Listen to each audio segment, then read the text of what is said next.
В эфире новости экономики на Якутия-24 в студии Нургуяна Иванова. Регионы России выделят свыше 51 миллиарда рублей в рамках софинансирования мероприятий нацпроекта «Культура». В утвержденном паспорте нацпроекта 97% обязательного финансирования – это средства федерального бюджета.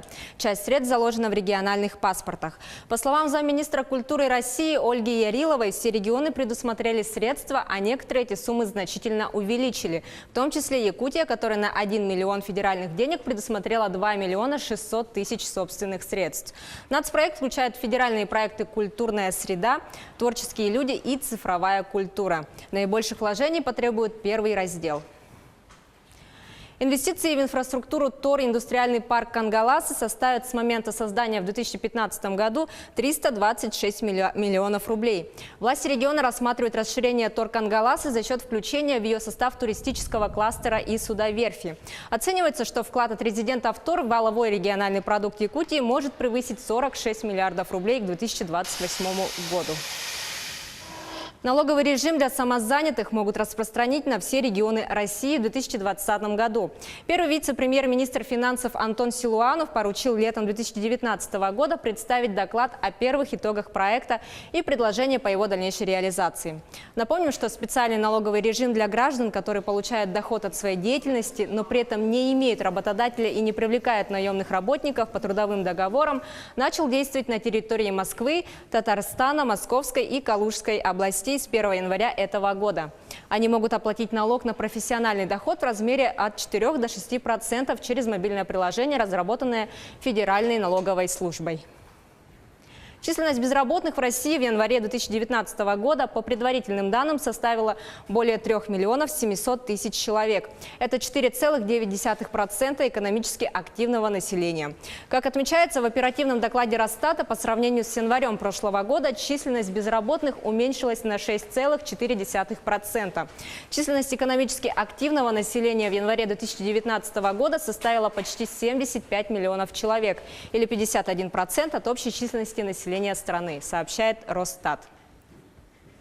Госкорпорация «Росатом» представила ряд технологий, которые можно внедрить на территории Якутии. Набор проектов касается как строительства атомных электростанций малой мощности, так и радиомедицины, применения цифровых технологий и обеспечения сохранности продуктов питания. Так были рассмотрены вопросы по радио и бережливой медицине. Широкий спектр вопросов, по которым может быть взаимодействие между Якутией и «Росатомом», рассмотрели на итоговом совещании в Якутске. Напомним, осенью 2018 года на полях ВЭФ стороны подписали соглашение о сотрудничестве.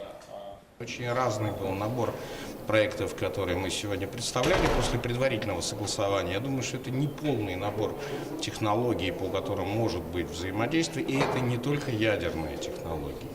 Тем не менее, поставлены были вопросы о строительстве станций малой мощности, о работе в сфере малотоннажного СПГ.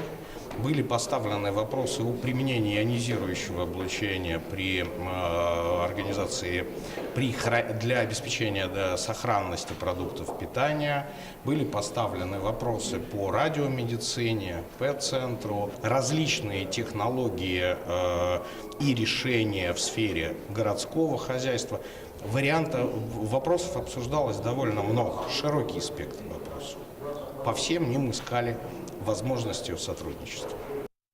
Якутия за прошедший год поставила в Китайскую Народную Республику и Гонконг 11 тонн бивней мамонта. В 2018 году Якутия активно поставляла товары сельскохозяйственного происхождения на экспорт в Китай и Гонконг. Через воздушные и морские пункты пропуска из региона было вывезено 27 партий пушечно-мехового сырья, 11 тонн бивней мамонта и 5 партий боя рогов лося и северного оленя. На начало 2019 года в реестре организаций, которые могут экспортировать свою продукцию за рубеж, числится 37 якутских предприятий. На этом у меня все. Оставайтесь в курсе экономических событий на Якутия-24.